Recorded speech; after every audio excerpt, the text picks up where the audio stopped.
Hello friends, स्वागत है आपके अपने यूट्यूब चैनल पर। दोस्तों, आज मैं आपसे इस वीडियो में डिस्कस करूंगा घर की फाउंडेशन के बारे में।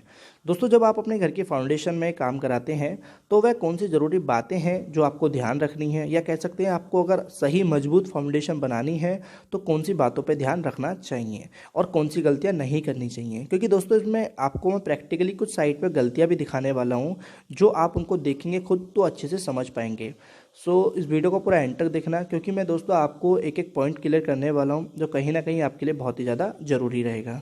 तो दोस्तों, जैसे आप देख पा रहे हैं यहाँ जो भी काम चल रहा है वो अभी फाउंडेशन का काम चल रहा है। हमारी फुटिंग कास्ट हो रही है, तो इनको आप प्रैक्टिकली साइट पे देखेंगे और जो भी मैं आपको बताऊँगा तो बहुत ही ज़्यादा आपके लिए हेल्पफुल होने वाला है। तो दोस्तों, जैसे कि मैं आपको पहला पॉइंट बताता हूं, तो वो हमारा रहेगा जो आपको घर में फाउंडेशन का गड्ढा या कह सकते हैं फाउंडेशन की साइज़ आपको खुदान करना है वो कितना करना है। तो नॉर्मल साइज़ में आपको देने वाला हूँ जो आपके लिए कहीं ना कहीं ठीक रहेगा। दोस्तों, मैं अगर आपकी गहराई की बात करूँ फाउंडेशन की, तो वो आपको मिनिमम आप 4 फीट की गहराई रखते हैं और उसकी लंबाई चौड़ाई जो है वो 4x4 का रखते हैं। तो ये एज आ एक अच्छा हमारा फाउंडेशन का साइज़ है जिसपे आप 1 से 2 मंजिल मकान बना सकते हैं। लेकिन अगर आप इससे ज़्यादा बनाते हैं तो फिर आपको थोड़ा साइज़ बढ़ाना पड़ेगा और उसकी गहराई बढ़ानी पड़ेगी। अब दूसरी चीज़ की मैं बात करूँगा इस वीडियो में, वो है हमारी पीसीसी। अक्सर कुछ लोग क्या करते हैं कि जब आप वो घर का फाउंडेशन देते हैं तो उसमें वो पीसीसी नहीं करते। जैसे आप वीडियो में देख पा रहे हैं कि यहाँ जो फाउंडेशन बनाई जा रही है और यहाँ पे इन्होंने जाल रख के कॉलम खड़ा कर दिया है, लेकिन इन्होंने पीसीसी नहीं करी है। अब होगा क्या दोस्तों, मैं आपको बता दूं पहले कि पीसीसी हम क्यों देना ज़रूरी है। देखिए, जब आप अपने घर में पीसीसी देते हैं तो क्या होता है कि हमारा एक तो हमारी फाउंडेशन फुटिंग का जो वो रहता है बेस, वो एकदम प्लेन हो जाता है और हमारी फुटिंग को बेस मिल जाता है जिस पे हम अपनी कॉलम को टेक पाएंगे और फुटिंग बना पाएंगे।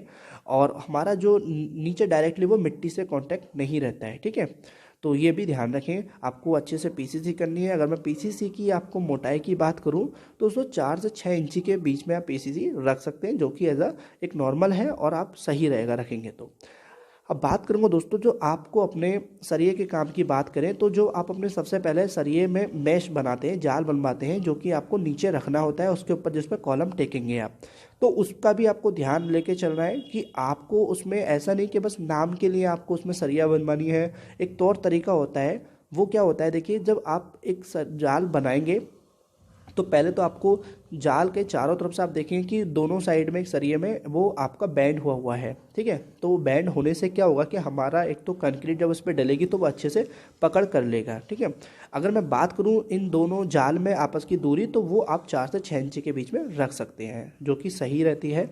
अब देखिए, जैसे कि आप वीडियो में देख ही पा रहे हैं, जो आप कॉलम यहाँ देख रहे होंगे कि वो प्रॉपर तरीके से यहाँ पे पीसीसी भी है, जाल भी सही से बंधा हुआ है, उसके ऊपर कॉलम भी टिका हुआ है। अब दोस्तों, मैं आपको बात कर दूं, जब आप कॉलम में सरिया बांधते हैं, जब आप कॉलम में सरिया बांधते हैं तो जो हमारे बैंड होते हैं, यानी कि जो कॉलम का लेग होता है, उसकी कितनी लंबाई आपको रखनी है जिसके थ्रू हमारा कॉलम खड़ा रहता है फुटिंग पे।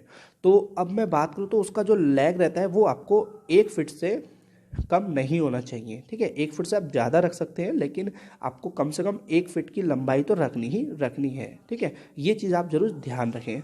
और दोस्तों, मैं आपको एक चीज़ और बता दूं, देखिए, जो जैसे आप वीडियो में देखेंगे कि यहाँ जो कॉलम है, इस कॉलम में आप देखिए कि जो हमारे जो छल्ले बंधे हुए हैं कॉलम में, यहाँ मैं सरिये की बात नहीं कर रहा हूँ कि कितनी सरिया यहाँ पे दी है या कौन कितनी मोटाई की दी है, लेकिन आप इसमें छल्ले देखिए, रिंग देखिए, स्टीरअप देखिए, जो कितनी पास पास दूरी पे दिए हुए हैं।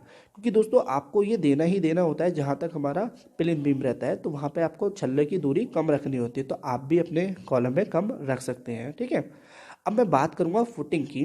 जब फाउंडेशन आप कास्ट करते हैं, देखिए, जब आप फाउंडेशन को कास्ट करते हैं कॉलम की, तो वहाँ पे जो कंक्रीट का हमें रेशियो बनाना होता है वो हमारा M20 रखना होता है।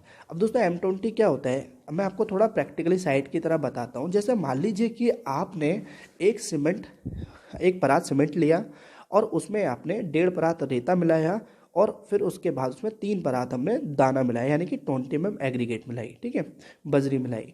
इसको आपको मशीन में मिक्स करना है और उसके बाद जो हमारा कंक्रीट बनेगा, जो अनुपात बनेगा, उसी को M20 कहते हैं। और ये चीज़ दोस्तों आपको ध्यान जरूर रखनी कि मशीन से ज़रूर मिक्स कराना है, उसके बाद ही आपको कास्ट कराना है कोई भी कंक्रीट का काम हो तो। जैसे आप दोस्तों देख पा रहे हैं, यहाँ पर जो भी लेबर है वो फुटिंग कास्ट कर रही है, यहाँ पे जो भी बजरी डाल रही है या कह सकते हैं, सॉरी, कंक्रीट हमारा डाल रही है, अब दोस्तों आपको क्या करना है, जब आप ये चीज़ कर लेंगे तो आपको करना है कि हमें अपनी जो फाउंडेशन है उसका क्या शेप देना है या क्या आकार रखना है। तो वो देखेगा दोस्तों, वो रखेगा अपना ट्रेपेजॉइडल। आपको ट्रेपेजॉइडल रखना है। ट्रेपेजॉइडल क्या होता है, जैसे आप ट्रेपेजॉइडल की शेप होती है उसी की तरह आपको एक अपनी फाउंडेशन का शेप देना होता है, उसी उसी को हम अपना ट्रेपेजॉइडल कहते हैं। तो जैसे आप देख पाएंगे कि यहाँ पे जो मिस्त्री है वो अभी कंक्रीट डलने के बाद उसको अच्छे से फैला रहा है, जो कि कहीं ना कहीं उसमें वाइब्रेटर लगने के बाद उसको शेप दे दी जाएगी।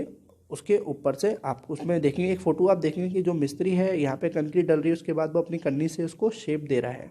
तो यही हमारा ट्रेपेजॉइडल होता है और ये अच्छी फुटिंग होती है, इस पर लोड भी अच्छी तरीके से डिस्ट्रीब्यूट हो जाता है।